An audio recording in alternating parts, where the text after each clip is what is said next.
Reply कराइए के सुरेश मंत्री जी का। अच्छा। माननीय मंत्री जी। के सुरेश। मूलतः ये सवाल क्लाइमेट चेंज से संबंधित था जो माननीय मंत्री जी। The answer has been placed on the table of the House. अमरा राम जी। मैं आपके माध्यम से मंत्री महोदय से जानना चाहूँगा कि खाड़ी देशों में लाखों हमारे भारतवासी वहाँ रोजगार के लिए और व्यापार के लिए जाते हैं, जहाँ डोमेस्टिक तो 0.2% 3 महीने में हुई है और खाड़ी में 2% मतलब 3 महीने में 60 फ्लाइट हुई है। तो कितने समय पहले आपने एयरलाइंस ने उनको इंटीमेट किया है, कितने यात्री इससे प्रभावित हुए हैं और कितने को नुकसान हुआ है, ये मंत्री महोदय बताएं। जब एक इंडियन एयरलाइंस की हालत है तो कितने एयरलाइंस हैं उनमें कितना माननीय मंत्री जी हुई है और कितने लोग प्रभावित हुए हैं? एक इंडियन एयरलाइंस का माननीय सदस्य जब एक बार पूछ ले तो माननीय मंत्री जी। सर, ये क्वेश्चन वैसे एयर इंडिया के हिसाब से पूछा गया था तो उसका इन्फॉर्मेशन हमने दिया था सर। वैसे जो कैंसिलेशन और डिले की जब बात आती है तो अप्रैल और जून के बीच में, between April and June of this year, overall sir ये क्योंकि ये विषय केरला के संबंधित था तो उसी का इन्फॉर्मेशन अभी रखा है। बाकी दूसरे पूरे देश का हो तो आप ज़रूर आपको बताएंगे, बाद में उसका भी वो सर्कुलर लेंगे। पर इसके हिसाब से सर अप्रैल में कैंसिलेशंस कुल मिलाकर 14 हुआ है सर अप्रैल में, मई में 132 हुआ है और जून में 18। तो पूरे मिलाकर तीनों महीनों में 164 कैंसिलेशंस हुए। श्री केसी Venugopal. The delay of the flights, is especially Air India and other flights also become the order of the day nowadays. Being a member of Parliament of Kerala, so many people are living in Middle East who are suffering through these delays. Sometimes the flight has been cancelled without any information. Then there is no cancellation charges also not giving to the customer. Once it is cancelled, his amount is also gone. Whether the government is studied these things and whether the government is forming to set up a system to monitor all these cancellations and what action the government is going to take. And one more thing, sir. The fees also.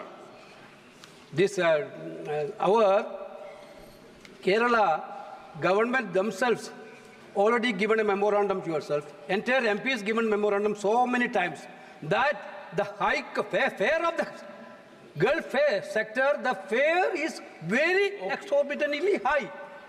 There is no justification. All over India, same pattern is there, exorbitant high. Whether any mechanic. Okay. Okay. Aapka. Sir, Air India, the honorable member who has raised, the senior member who has raised regarding the cancellations, and we acknowledge the fact that there has been one issue with the Air India Express, not Air India, sir, Air India Express, especially in the month of June. On May 7th of this year, sir, there are a lot of the crew with Air India Express, because it was merging with Air Asia. There was some internal issues that have cropped up, and there was a mass strike that has happened. Because of the strike, which is why there were a lot of cancellations that have happened also, and this we have seen in the month of May. And in fact, the earlier answer that I have given, the number of cancellations, there was a huge spike in May because of this issue. And once this issue started, it was a ministry which got involved, the DGCA facilitated a lot of discussions between the airlines, the crew members and everything. It was sorted, sir. But because of the gap that which for the 3 days, when the cancellations, when the crew was not functioning, there was another software glitch also which happened. Because of this software glitch, the crew member data which was supposed to be with the airlines, there was some problem with that, and then manually they were trying to enter. And so for everything to get back to normalcy, there was some time. But right now we are ensuring that there are no cancellations or no delays happening in the flight system. And like you have mentioned, sir, there are civil aviation requirements also. There are already regulations and guidelines which are in place, which will ensure that whenever there is a delay happening or a cancellation happening, and if the airline is not following the regulations that are being set up by the ministry, then the ministry gets involved, and it is ensuring that they get the refund or reaccommodation or readjustment done in other flights. And I'd like to take an example also. Recently, when Air India was not, when observed, we investigated and we observed that Air India was not following a certain guideline. We have penalized them for 10 lakh rupees. And this Air India Express incident also, this strike incident which has happened, DGCA is going into depth. It is investigating the issue. If there seems to be any non-compliance from the airlines, then definitely we are going to penalize them and ensure that the passenger is the top priority. Shri Praveen Patel. Praveen Patel, आपने हमें प्रश्न पूछने का अवसर दिया, इसके लिए आपके प्रति आभार प्रकट करना चाहेंगे। मेरा प्रश्न माननीय मंत्री जी से प्रयागराज एयरपोर्ट से संबंधित है। पिछले कुंभ में लगभग 22 करोड़ लोग कुंभ में आए थे और बड़ी संख्या में, रिकॉर्ड संख्या में लोग एयरपोर्ट के माध्यम से आए थे। तो हम माननीय मंत्री जी से ये जानना चाहते हैं, चूँकि आगामी कुंभ होने वाला है और इस बार प्रस्तावित लगभग 40 करोड़ लोग आने की संभावना है, एयरपोर्ट पर काफ़ी दबाव रहेगा, तो क्या नाइट लैंडिंग की वहाँ पर सुविधा प्रदान की जाएगी और कुंभ के दौरान क्या इसको इंटरनेशनल एयरपोर्ट की सुविधा दी जा सकती है? यही आपसे प्रश्न पूछना है। Honorable Speaker, sir, the question is not directly related to the question that is on the list today. So I will give the member the relevant information afterwards. 43, question number 43। अब एक बार नए आप सभी हैं, लेकिन 3 महीने में सारे डिपार्टमेंटों का अध्ययन कर लें। अगली बार पूरा जवाब परफेक्टली ये संसद के सत्र के अंदर। ऐसा है सर, एक एयरपोर्ट की क्वेश्चन लिस्ट होता है और 157 एयरपोर्ट्स है सर। माननीय प्रधानमंत्री मोदी जी के वजह से जो 74 एयरपोर्ट्स थे अब 157 हो गए सर पिछले 10 साल में। तो अब तैयारी करने के लिए 157 का करना पड़ रहा है सर अभी। Question number 43, Balashowry sir. Question number 43 has been placed on the table of the house. माननीय सदस्य। Sir, first I congratulate Sri Ram Mohan Naidu Garu for becoming a civil aviation minister. He is the youngest minister in the cabinet and I wish him all the success. Sir, this airport, Vijayawada Airport, comes under my parliamentary constituency. As the chairman of Airport Advisory Committee, I have visited and reviewed the ongoing development works at the airport many occasions. These works were started 2019 and they were supposed to be completed by 2022. But till today, there is no major usable progress. Sir, what is the reason behind the delay? And since Honorable Minister is from my state, he understands the importance of this airport. It is our capital city's airport, that is Amravati, which is the new capital of AP. Okay, माननीय मंत्री। Therefore, Supplementary this airport is important for us. Sir, my question is, what is the new deadline for completion of this project? And how does this minister make sure that this time all the proposed works will be completed before the set deadlines? Speaker, sir, I totally agree with what the Honorable Member of Parliament has raised here, that this was work which was started in March 2020, June 2020, sir. And the overall estimated cost of the project was 611 crores. And there has been subsequent delay, which was observed because of the COVID that has happened. And also because, like the member has mentioned, I also come from the state, sir. It is the capital airport that we have.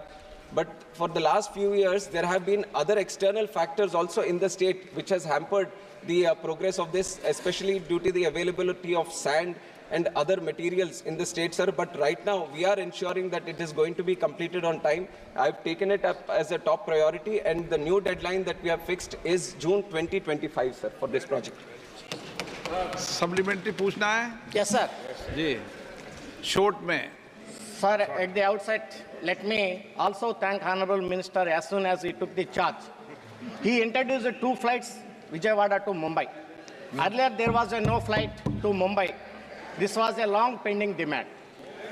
Sir, And to Delhi, Vijayawada, Delhi. sir, and we are requesting, we need a flights from Vijayawada to Calcutta, Vijayawada to Varanasi, and additional flight to Delhi to Visakhapatnam and Tirupati also. And there is a demand for the flights to Sri Lanka, Thailand and Singapore also. Okay. So I would like to know from the minister whether these sectors are also in the consideration in the Sir, ministry level. this will open up a whole ये new... माननीय मंत्री जी, Sir, ये बहुत अच्छा संकेत है इस देश के लिए कि सभी देश की जनता का और जनता के माध्यम से माननीय सदस्यों की आकांक्षा जगने लगी है कि मेरे यहाँ भी एयरपोर्ट बन जाएगा। ये अच्छे संकेत है देश के लिए। sir, very much, sir. And like I've just mentioned, the infrastructure around airports has increased so much in the last 10 years. A huge push has been given for Civil Aviation Ministry. And right now, the way members are raising up their demands and asking for new airports or connectivity, it was almost, if you go back 10 years or 20 years back, it used to be the demand with railways, sir. तब railways से पूछते थे कि train चाहिए या फिर stop चाहिए. अब वो हालत airways में आ गया है, sir. तो airways is the new railways of the country, and I'm very proud about it. And especially regarding the connectivity, नहीं उसी के बारे में बोल रहा हूँ. आप उनका जवाब मत दो. दादा उसी के बारे में बोल रहा हूँ. Sir, but the honorable member has mentioned about the connectivity, but let me make it clear from the ministry, sir, we don't have any direct jurisdiction which where we interfere with the connectivity of the airlines. It is entirely a demand-driven process, market-driven process, and the airlines decide which connectivity. We offer the infrastructure. अगर airlines बोलता है कि यहाँ से ये मैं वहाँ तक चलाना चाहता हूँ, तो we ensure that there is airport connectivity on both the places, but what we do, sir, because there has been a big demand from all the members कि हमें यहाँ से ये connectivity चाहिए, we are just forwarding the request to the airlines and asking them to favorably consider according to the demand of that airport, sir. Kalyan Banerjee जी, सुदीप बंदोपाध्याय जी। कल्याण जी, आपका सुदीप दादा ने छीन लिया। नहीं, सुदीप दादा, he is my leader. He is my leader. Of course, he is my leader. His preference is past. He is my leader. I am happy to see this young minister, whose father was one of my best friends in 12th and माननीय मंत्री जी 13th सक्रिय Lok हैं Sabha. बहुत ज्यादा। His father, Yarana Naidu, was my very dear friend. Balu was there. That was long regime back, 12th and 13th Lok Sabha. He knows it well. So my question is, Calcutta is always, or Bengal is always neglected from all corners. Why second international airport in Calcutta is not taking shape? Proposal has been taken up. Monetary allotment has been done. Space has been proposed by the state government. But why not government is initiating the proposal? One reply is being given by the government that the distance of the second airport from Calcutta has some long distance. But if the government agrees, if the people of Bengal agree, if land is available, why not this second airport international is being initiated immediately, which is the desire and expectation of the people of Calcutta and Bengal for a long time? Will the minister reply in a positive form? Thank you, sir. And I'd like to thank the honorable senior member also who has given his blessings. And especially regarding Calcutta, sir, the need is there, and definitely if the land is available and the state also supports for the construction and other, the connectivity between the two airports, the two locations that is there. And definitely we are going to take it up positively, sir. And I would request him that we'll definitely meet up after the session also. We can have a special meeting regarding the Kolkata airport, sir, and the development of the new terminal. माननीय सदस्यगणों, सबकी बहुत मांग है इस विषय पे, बहुत सारे माननीय सदस्यों के सप्लीमेंट्री क्वेश्चन आए हैं। इस बार अगर समय बचा तो इस बार, नहीं तो अगली बार कॉल अटेंशन में लेकर इस पर सभी माननीय सदस्यों को बोलने का समय देंगे ताकि डिटेल चर्चा हो जाए जो कुछ भी परिवर्तन हुए। शॉर्ट में पप्पू यादव जी, शॉर्ट में पूछना एक लाइन में। मैं माननीय मंत्री महोदय से आपके माध्यम से पूछना चाहूँगा कि गृह मंत्री अमित शाह जी भी और प्रधानमंत्री जी ने भी कई बार पूर्णिया एयरपोर्ट, भागलपुर एयरपोर्ट का जिक्र कर चुके हैं कि वो खुल गया, हो गया।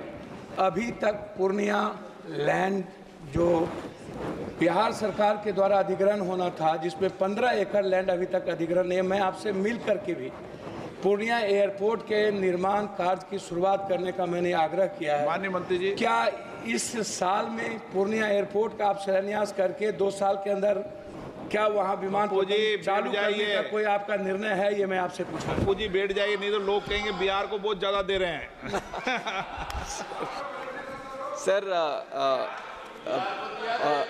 माननीय सांसद जी हमसे मिल चुके हैं सर इसके, और हमारे अधिकारियों से भी उन्होंने जानकारी ली है, और जो भी थोड़ा ज़मीन का जो इशू था वो भी अभी सेटल होने वाला है सर। तुरंत दीपेंद्र हुड्डा जी उसमें प्रारंभ करेंगे।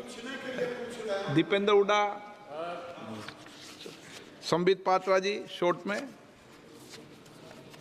धन्यवाद, आपने ये मौका दिया है। आपके माध्यम से मैं माननीय मंत्री जी से पूछना चाहता हूँ पूरी इंटरनेशनल एयरपोर्ट के विषय में।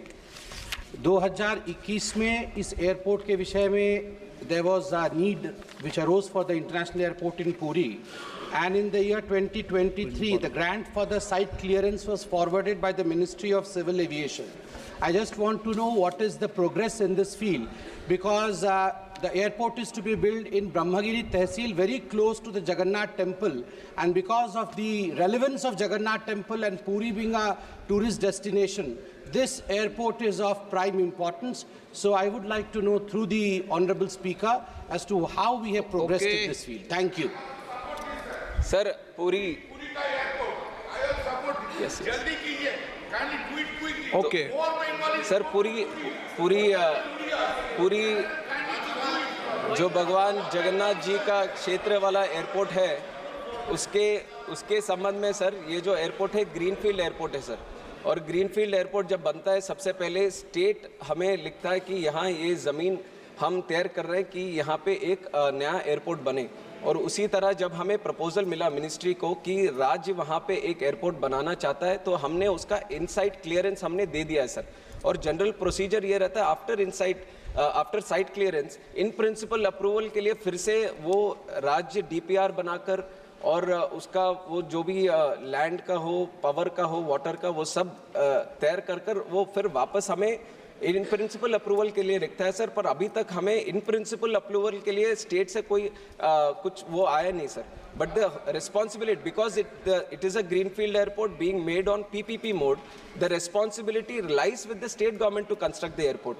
हम साइट क्लियरेंस देते हैं सर, वो दे दिया है। और अगर राज्य हमें लिखता है कि इन प्रिंसिपल अप्रूवल चाहिए, तो हम जरूर उसके ऊपर कार्रवाई करके वो देंगे सर। पर अभी तक आया नहीं sir approval. Question number 44 Shri Shafi Parimal. हाँ बोलो, आप तो चालू जाएगा माइक, आप चिंता मत करो, आप बोलो क्वेश्चन नंबर बोलो आप। 44 sir, question number 44 It's on the table of the house. माननीय सदस्य। Sir, you are an young minister. I know your answers will not be templates or copy paste. Sir, I know you will be having an intent to do something for our NRI communities. Sir, they are treated like people deported from the country by the airlines. At times, the airline prices will be 5,000 or 6,000.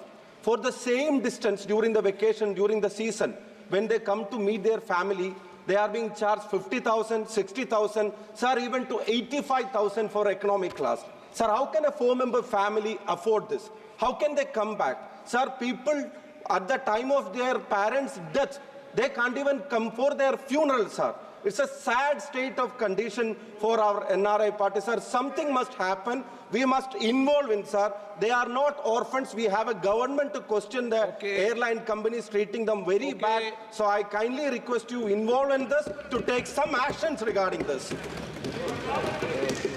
The honourable member has raised a very important question, sir, and of course I sympathize with the issues that he has flagged.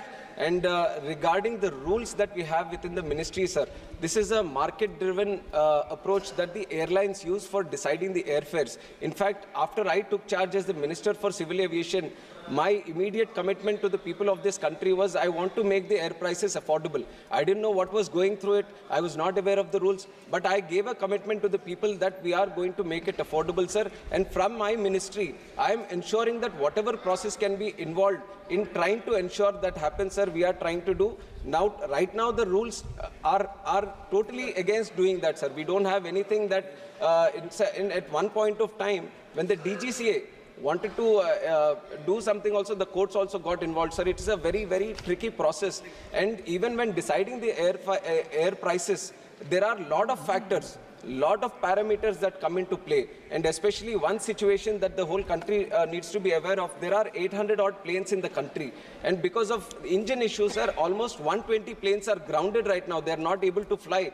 Because of the lack of aircraft that we have in our fleet, there is a lot of additional burden on the existing aircrafts also, which is also driving up the prices, sir. And right now, and the happy thing that the country should know is that we have 1,200 aircrafts on order, which is the highest in the world, sir. The country with the highest aircraft orders is India, and we are ensuring that they come on time, they be delivered on time, when we are ensuring from the ministry whatever best we can do in this. And additionally, sir, if there are already, like I said, civil aviation requirements, already rules in place which protects the passenger. If the airlines is trying to manipulate any situation, if they are not trying to give them prior information, if they are not trying to give them a refund, there are rules already in place. If the honorable member has any specific case that has happened, we are very much willing to support the case and fight on behalf of the passenger and ensure that his right is protected, sir. Customer is always the king. That is our priority in the ministry, sir. Thank you. Sayoni Ghosh. Second supplement. Thank you very much. एक minute माननीय supplement. Second supplement. हाँ बोलिए, mic चालू हो जाता है. Sir, you talk about specific cases. Sir, this extreme exploitation has become a new normal for them. Sir, 1,10,000 crore is the remittance from NRI people a state like us receive. Sir, what we give them back? Sir, why can't we constitute a high-level committee to check into this, to hear out our people, to know the social and economic consequences, to enact a new law, to stop this exploitation? Why can't we formulate a high-level committee, sir? It is a suggestion being given by the honorable member, sir. We'll definitely look into it. Sayoni Ghosh. Thank you, Honorable Speaker, sir, and congratulations to our Minister, sir. Sir, there has been a rampant increase of elderly passengers and senior citizens traveling by airline due to various causes like physical convenience and saving time. So is there any senior citizen discount or concession available right now? If so, then details thereof. And if not, then will the minister take into consideration any sort of concession or discount for senior citizens or measures for ease of commutation and easier access? I would like to comment on behalf of the ministry, sir. Sir, definitely whatever best we can do for the differently abled community or the senior citizens of this country, we are going to do, sir. And I don't specifically have what is being done on that side, but I'll pass on the information to the honorable member, sir. Sri Dayanidhi Maran. Thank you, sir. Thank you, Honorable Speaker, sir. Sir, we have a young dynamic minister. हम तो आपको मौका देते हैं, लेकिन हम तो आपको मौका देते हैं, लेकिन बेटे वो टिप्पणी करते हो आप. I apologize, sir. Sir, I'd like to congratulate a young and dynamic minister. We wish you very best on the part of DMK party. We really welcome you. Your father was a good friend of DMK. Sir, I have the habit of booking my ticket for Delhi online through Vistara Airlines, which belongs to Tata's. And the software is handled by Tata TCS. So this is seen, every time I've seen, when I book a ticket, it's around 33,000 rupees, sir, one-way ticket from Chennai to Delhi. When I go to make the payment, an error message comes. The moment the error message comes, the price goes to 93,000 rupees or 78,000 rupees. What? Yes, sir.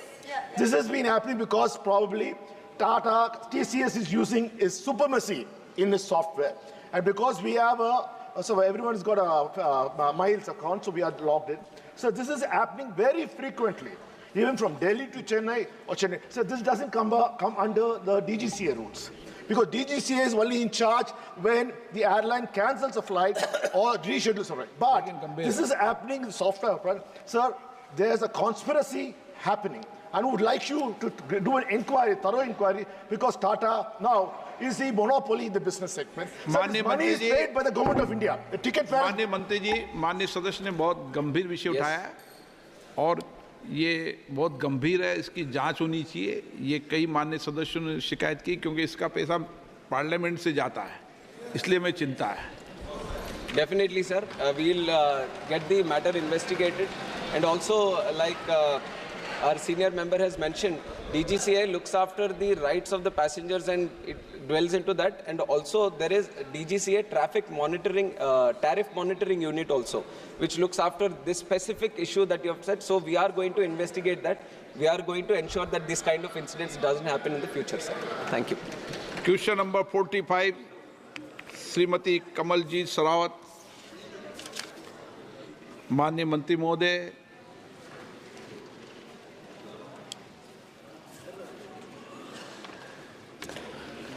अध्यक्ष महोदय, प्रश्न number 45 का क से घ जो उत्तर है वो विवरण सभा पटल पर रख दिया गया है। माननीय सदस्य। Thank you honourable speaker sir. Sir, जो टेबल पर आंसर किया गया है मैंने उसको पूरा ध्यान से पढ़ा है। सबसे पहले तो मैं धन्यवाद देना चाहती हूँ मिनिस्ट्री का। एमएसएमई में बहुत इम्पॉर्टेंट रोल था देश की महिलाओं और युवाओं को रोजगार देने के लिए, और इस टेबल पर जो आंसर रिप्लाई किया गया है तो 2021 तक ये संख्या 4,88,000 थी। लेकिन मिनिस्ट्री ने उद्यम नाम से जो योजना लेकर आए 1 जुलाई 2020 को, वो बहुत ही अच्छी थी, पेपरलेस थी, ऑनलाइन थी, सेल्फ डिक्लेरेशन पे थी, और उसकी वजह से ये जो आंसर मुझे मिला है इसमें जो संख्या है महिलाओं की वो 4,88,000 से बढ़कर 1,84,00,000 हुई है सर। तो सबसे पहले तो मैं मिनिस्ट्री का धन्यवाद देना चाहती हूँ कि उद्यम को और सपोर्ट करने के लिए वो उद्यम असिस्टेंट प्लेटफॉर्म 11 जनवरी 2023 को लेकर आए हैं, जिससे कि महिलाओं को यहाँ पर रजिस्टर करने में खासकर बहुत सुविधा हो रही है। सर, मेरा क्वेश्चन है सर से कि क्या आप मुझे बता सकते हैं कि जो विमेंस यहाँ पर एमएसएमई में काम कर रही हैं उनका सेक्टर वाइज ब्रेकडाउन क्या है? माननीय मंत्री जी। अध्यक्ष महोदय,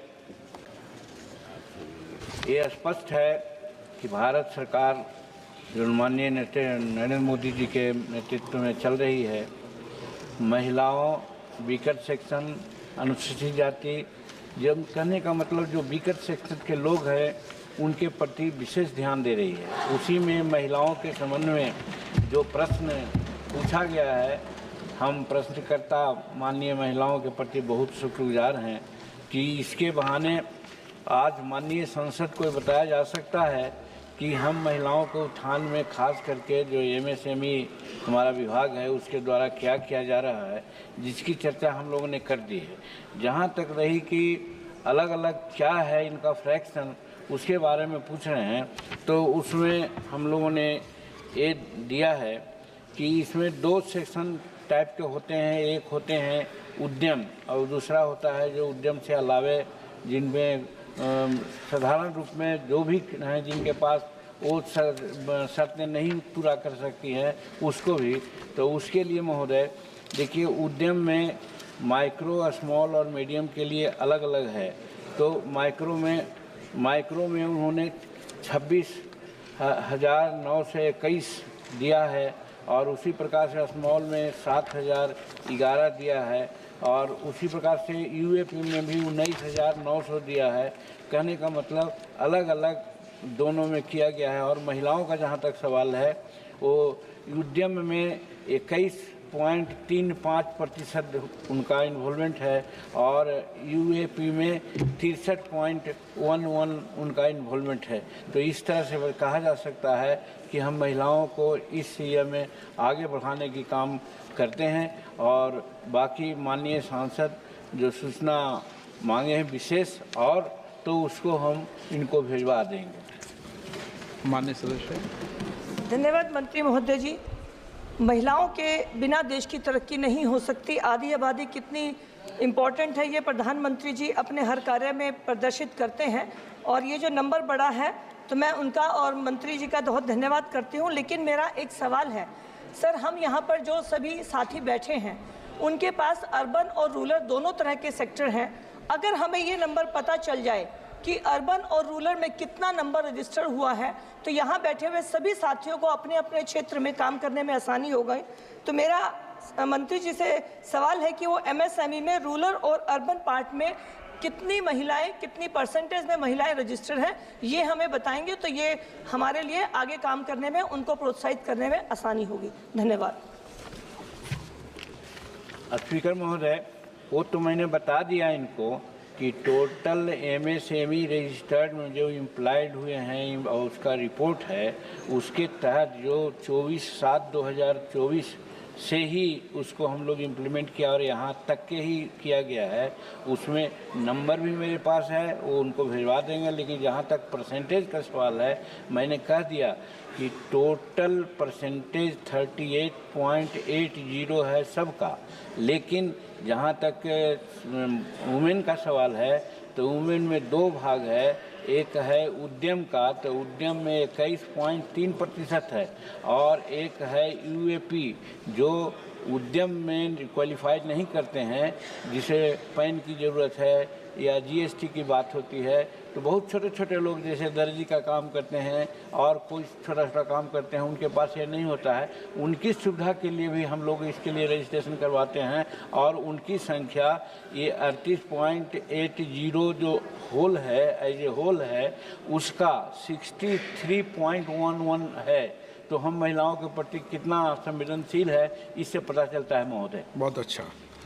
श्रीमती अपराजिता सारंगी। The powerhouse of Indian economy. Reportedly, they account for about 11 crore jobs in the country and contribute 29% of the country's GDP. They not only fuel economic growth, but also serve as vital catalysts for inclusive development across various sectors. Sir, PM Modi's government talks of women-led development. I would like to know from Honorable Minister as to how many registered MSMEs are there in Odisha and in Bhubaneswar parliamentary segment, and what are the steps, concrete steps, initiatives of central government being taken to ensure women participation in the MSME sector. Thank you.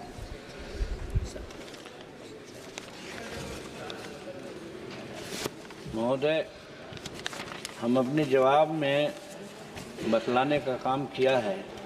जिसे पूछा गया है प्रश्न, तो उस प्रश्न के जवाब में ही हमने कहा है कि जहाँ तक महिलाओं का स्वामित्व वाले MSME का संख्या का सवाल है, समस्त भारत में 1,84,57,000 समथिंग है।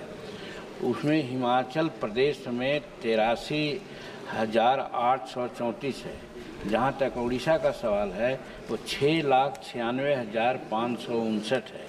और प्रश्न में ही पूछा गया था, एक मयूरभंज के बारे में पूछा गया था, तो मयूरभंज का भी मेरे पास है जो बता दिया है कि 35,935 है। तो इसलिए फ्रैक्शन तो बता दिया गया है महोदय। श्री अनिल देसाई जी। Speaker sir,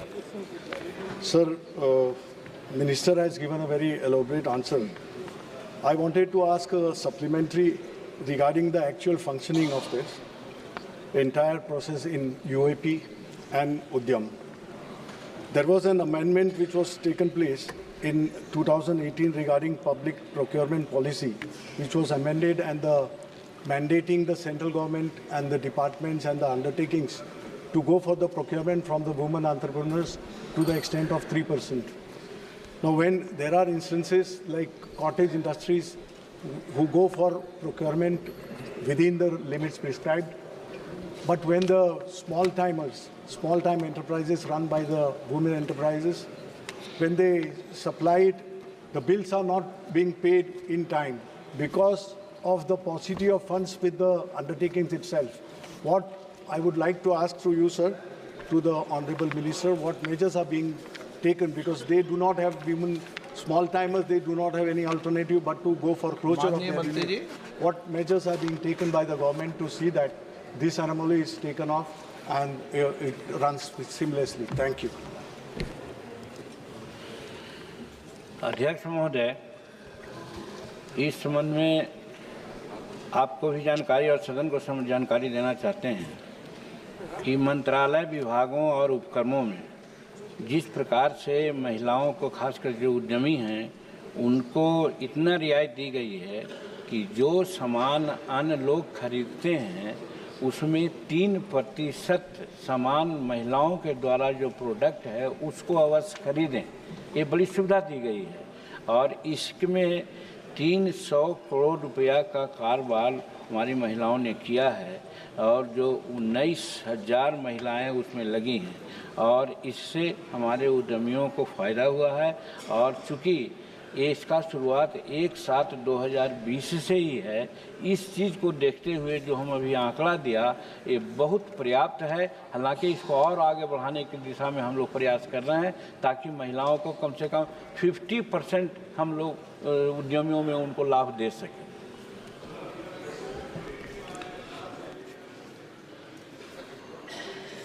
question number 46, डग्गू Malla Prasad Rao.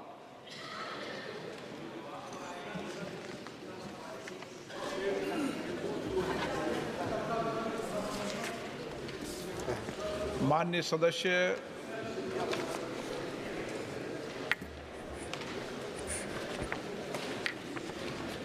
Honorable Speaker, thank you very much for giving this opportunity. The main question is,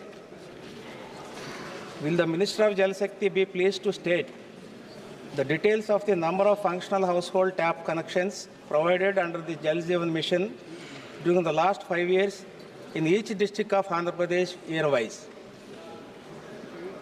B, the percentage of rural households in Andhra Pradesh that have received FHTCs under JAM compared to the total number of rural households in the state.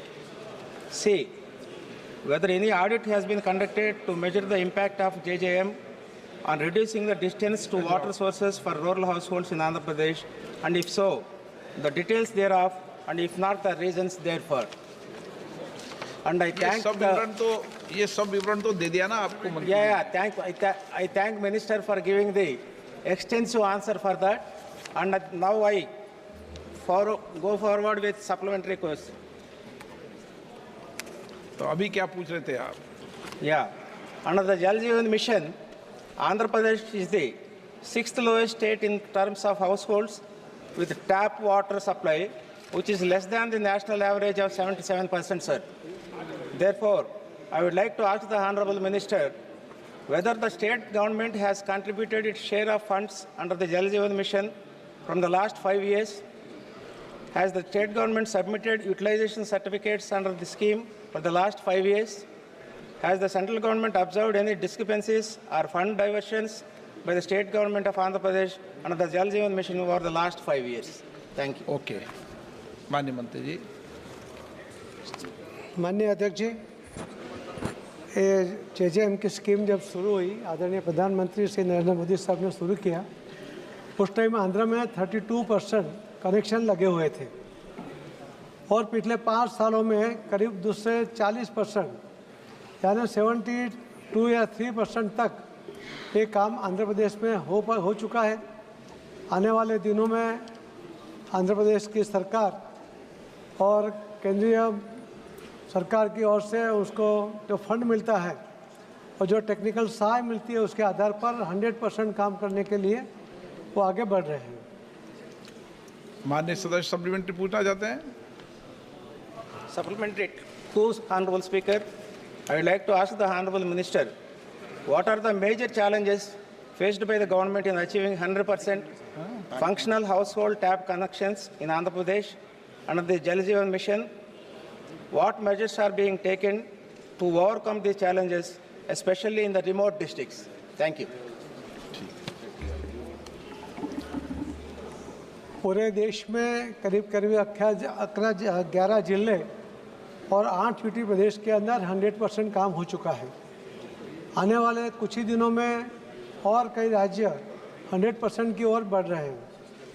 Andhra भी 73% के साथ चल रहा है और उनका बाकी जो टेंडरिंग की प्रक्रिया भी हो गई है और काम उनका चल रहा है।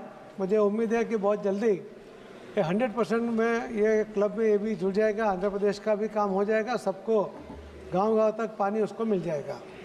श्री तारिक अनवर। वैसे ये मूल रूप से ये प्रश्न तो आंध्रा से जुड़ा हुआ है, लेकिन जल जीवन मिशन ये राष्ट्रीय कार्यक्रम है। मैं मंत्री जी का ध्यान बिहार की तरफ ले जाना चाहता हूँ कि और ये जानना चाहता हूँ मंत्री जी से कि बिहार में भूजल में गंदे आर्सेनिक की अधिकता की वजह से जो बड़े पैमाने पर कैंसर की बीमारी फैल रही है, उसको देखते हुए बिहार के अंदर ये जल जीवन मिशन को कैसे आगे बढ़ाया जा रहा है और कैसे उसको प्रभावशाली ढंग से वहाँ चलाने की कोशिश हो रही है। बिहार में जल जीवन मिशन के तहत वर्तमान में नल कनेक्शन वाले कितने घरों को अभी तक पानी मिला है, और ख़ासतौर पर मैं अपने क्षेत्र सीमांचल जो बिहार का एक बहुत ही पिछड़ा इलाका है और उसमें भी हमारा जो क्षेत्र है कटिहार, वहाँ जो हम लोग अपने भ्रमण के दौरान देखते हैं कि ये कार्यक्रम बहुत प्रभावशाली ढंग से नहीं चल रहा है।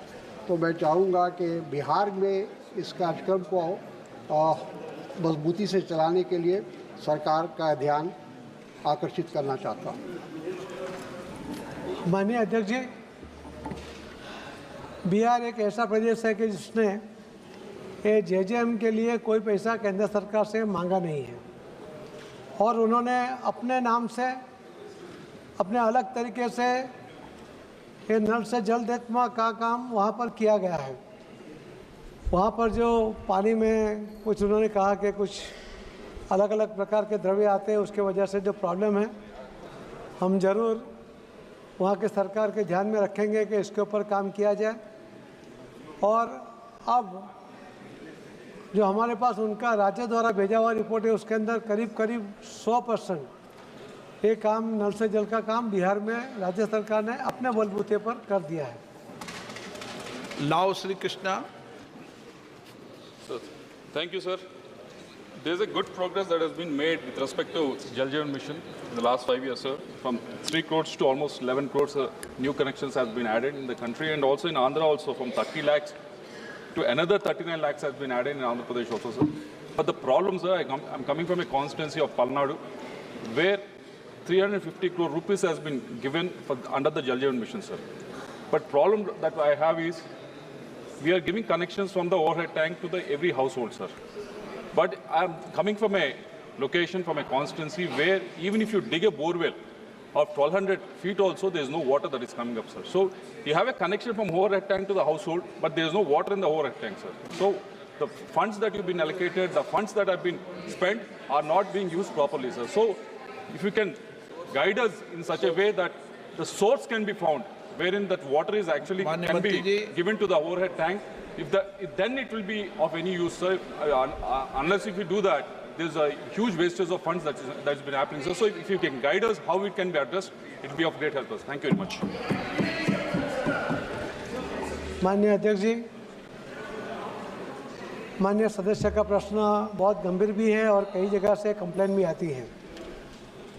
ये जो राज्य सरकार का काम है, उनकी जवाबदारी भी है, उसका सोर्स ढूंढना वो भी उनका काम है। मगर कई जगह पर जो सरकार ने, राज्य सरकारों ने वहाँ पर जो बोर किए उसमें पानी नहीं पाया गया या कम पाया गया, उसकी वजह से मार्च अप्रैल तक में भी वहाँ पानी कम हो जाता है या ख़त्म हो जाता है। उसकी वजह से नल होता है, जल नहीं होता है। हमने अलग अलग राज्य सरकारों के साथ अलग अलग मीटिंग करते हुए उनके ध्यान में बात रखी है। अभी जो नई टेक्निकल सिस्टम आई है, उसके ऊपर जल कहाँ है, कितना है क्वांटिटी में, वो सब हम जान सकते हैं। उसके आधार पर वहीं पर बोर किया जाए, उसके आधार पर बोर होगा तो पानी भी मिलेगा। अगर एक गांव बड़ा है तो एक से ज़्यादा बोर किया जाए, इस प्रकार का भी हमने वहाँ उनको सजेशन किया हुआ है, क्योंकि मंत्रालय की ओर से उनको 2 बोर करे 3 बोर करे तो भी उनको पैसा मिलता है, मगर पानी की क्वांटिटी उनको तय करके गांव की जो अपेक्षा है, हर गांव में हम 55 लीटर पानी शुद्ध पानी जो देने की योजना बनी है, तो उस तरह से उतना क्वांटिटी का पानी मिले, उस तरह से अगर प्लानिंग होगा तो जो मेंबर की जो उनकी अभी समस्या है वो समस्या हल हो जाएगी और उसके ऊपर हम आगे बढ़ रहे हैं। प्रश्नकाल समाप्त।